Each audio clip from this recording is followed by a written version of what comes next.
Hey guys, so this week I'm going to be doing more tag related videos, and I'm actually pre-recording a lot of them because I'm going on vacation in the next week, going back home to Los Angeles, and I'm really excited because I'm tired of school. So well, the summer's just been kind of stressful for me, as you guys know, so I'm actually pretty glad I get to go home and be with my mom and my doggy, so I'm very excited. And my sister, we're going back together this time. Today I wanted to do the Child and You 10 questions tag, and I'm going to tag like everybody to do this, but I'm going to tag my sister so she can do this tag. She'll probably have the same answers as me since we're twins and we pretty much did everything together, so I'm pretty sure our answer is going to be quite the same.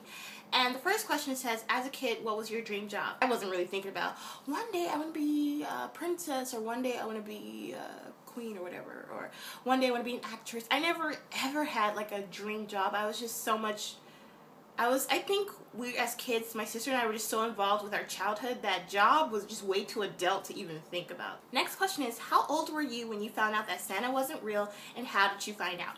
So I'm not quite sure how old I was. I'm going to say probably around 10 or 11. That's pretty, I guess, old when kids start to figure out. But it was like 10, 11, possibly 12. But my brother ruined it for us. It was so amazing that my mom played the Santa role all that time, and my sister and I really just delve right into the imagination of Santa Claus. Like, we'd put milk and cookies out, and my mom, like, when we're like knocked out sleep, she would go take a bite and drink the little milk, and it would just seem like Santa was there.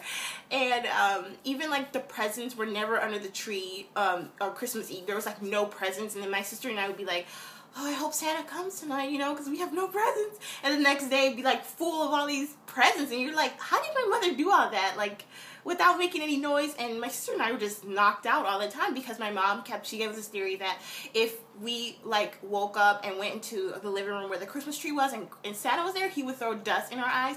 And I guess the thought of a big fat guy with long white beard and like red and looking kind of, you know, kind of scary looking, kind of, I guess, scared us from even trying to even go. But yeah, but my brother ruined it for us. He just told us Santa wasn't real, and I guess at 11 or 12 you kind of understand what's real and what's not, and we kind of grasped that Santa wasn't real. My mom confessed, but the imagination was awesome. Like, I remember being so innocent and believable of like Santa Claus. What was your favorite Halloween costume as a kid?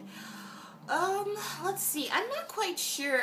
As little kids, I don't even remember some of our costumes when we were kids, but I know in high school we did Batgirl, and then I know our sophomore year we did Harley Quinn, and in our junior year we did Spider-Girl, and our senior year we were going to be Power Rangers, but only one costume came in, so we just decided not to dress up for Halloween. But I think the Power Rangers costume would have been so cool because like it was so, like, my sister and I are so into original costumes. Like, some of the costumes on the market are just too slutty, and like, no offense to girls who actually like wear the slutty Batwoman or whatever, but I honestly think those are not costumes. Those are just like fashionable, you know, dress up. But I don't know, as a kid I don't even quite remember if we were that much into costuming. I don't think we were. Okay, what were your favorite cartoon shows as a kid? I can't even begin. All the 90s show practically. Some of the shows, older shows, like on Boomerang, the Flintstones, the Jetsons, the Smurfs. My mom grew up on those kind of cartoons, so we watched Boomerang a lot.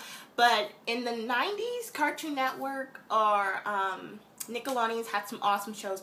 Rugrats, Hey Arnold, As Told by Ginger, what's that show called? All That. I love that show. Nameless Doug, Pepper Ann, that was Disney. Cartoon Network, Powerpuff Girls, Dexter's Laboratory, Johnny Bravo, SpongeBob, although SpongeBob came around in the early 2000s, I'm gonna say late 90s. When did SpongeBob first come out? But SpongeBob, I still consider him like an old cartoon because he got like 9 seasons now.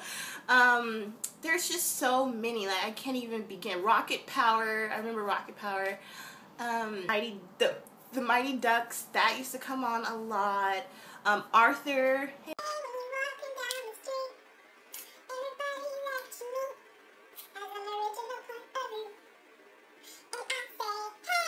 Chip and Dale, I remember Chip and Dale, Rescue Rangers, Darkwing Duck,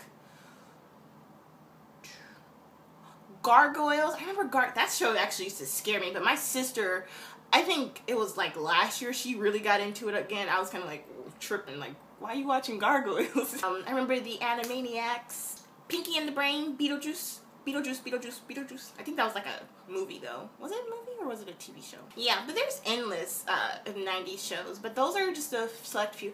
Powerpuff Girls was actually my sister and I's favorite, and I was like always like Buttercup and she was always Blossom, and then we would just make some random person Bubbles. Okay. Was there a band musician you were completely obsessed with growing up?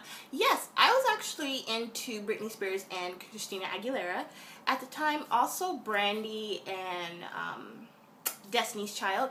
I also really liked TLC. So I guess, I mean, I was born in the 90s, so I was kind of too young to listen to some of their songs, but the clean songs I was allowed to listen to. So yeah, roughly those. I got into Miley Cyrus, but that was a lot later, like in the 2000s, I think. I don't know. But I got into Hannah Montana a lot, and yeah. So I don't know. I grew up with Miley, so that's why I liked a lot of her shows. Now I don't really care about her. No offense to anybody who likes her. I used to be a very big fan, but she has totally disappointed me, so I kind of just lost respect for her. And that's pretty much it. A lot of bands and musicians we listened to as kids were people that my mom listened to, like Luther Vandross and Sade, BB and CC, Tony Braxton, Michael Bolton, Michael McDonald. Like, my sister and I grew up on the old, you know, smooth jazz 94.7 The Wave, like when it didn't add so many like new mainstream artists. So I grew up with a lot of old songs too, even older than that, like The Temptations, Boyz II Men, Smokey Robinson, The Miracles. Like, my sister and I actually have very old school background. So so even then, but I wasn't like obsessed with them, although I loved some of Michael Bolton's songs even as a kid. And apparently, well, my mom actually told us that we actually got to meet Michael Bolton when we were like, I don't know, say 3 years old, or maybe 4 or 5. And he wanted to use it in a music video, but my sister and I were too shy. We were like under our mother, so I guess we never got that deal. Do you still watch any cartoons? If so, which ones?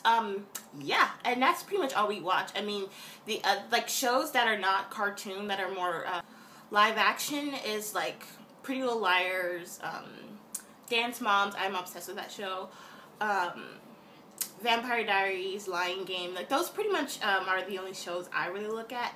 But as cartoons wise, that's pretty much all I watch is SpongeBob, Adventure Time, the Powerpuff Girls. They actually came out with newer episodes of the Powerpuff Girls. And till this day, like now that I'm older, I kind of understand some of the crazy stuff that happens in the Powerpuff Girls cartoons. And then I don't really watch TV that much, but my sister and I bought all of the SpongeBob seasons on Amazon for so you can watch it online. So yeah. What's one habit from your childhood that stuck with you till this day? I don't really know. Let's be real. Do you have jam sessions in your car and go wild dancing? Well, first of all, I don't have a car, so no. But I do have jam sessions of wild dancing occasionally in my room. You're at a hotel. Do you steal the shampoos and conditioners from your room? No, because I don't ever use them. So, alright, last question is, looking back at things now, what advice would you give to your younger self? Play with your Barbie dolls more. Keep them, you know, clean and fresh so you can have a collection later on in life. Keep being the child that you are. I mean, I never grew up fast. My sister and I were always, we didn't like stop playing with our Barbie dolls till we were like 13, 14 years old. And I think by that time, most teenagers are trying to like become adults or become like this, I'm a teenager now attitude. But my sister and I, till this day, like we're still very childlike. I mean, we never rushed our childhood. I also would tell myself to study, really take school seriously, absorb everything the teacher is telling you because you're going to need it later. Really practice at math and be very good at it. Read as much as you can. We were readers, but I never read a lot. Like, I never got into Harry Potter, never got into, like, the big mainstream books that are famous today. And I just wish I did, but you know, it's never too late to start reading. I'm a reader. I love reading, so, like, not that that's, like, too bad, but my reading skills could be better if I had started younger. Practice piano early now, so that way when you get to the point where you practice, you're like Mozart. And just stay true to yourself. Don't ever change for anybody. Not for a boy, not for a girl, not for, you know, teachers, not for, just always be yourself and don't ever change. Don't ever. And keep that in your head until you, like, say I do to your lover. Like, just never change yourself. And I would totally give my younger self that advice, because I think kids need to hear that. And unfortunately, when we're kids, or teenagers, or even growing up adults, we don't really listen to our parents, but they're actually right, and they know what they're talking about when they tell you. So I would totally tell my younger self that. And although I always listen to my mom, but like, I got into a very, tragic ending relationship because I wasn't staying true to myself, and ended up getting my heart broken over that. And so, I don't know, I just think my mother warned me a lot about that, and I just thought I could be different. But you can, like, if your parents tell you, they're warning you. They're actually warning you, because they've done it before. My mom has played all cards, so I already know, like, she knows everything about, like, dating and school and whatever. So I would just tell my younger self to really, really, really absorb what your mother is saying and really apply it to your everyday life. I hope you guys enjoyed the Challenging You Questions tag.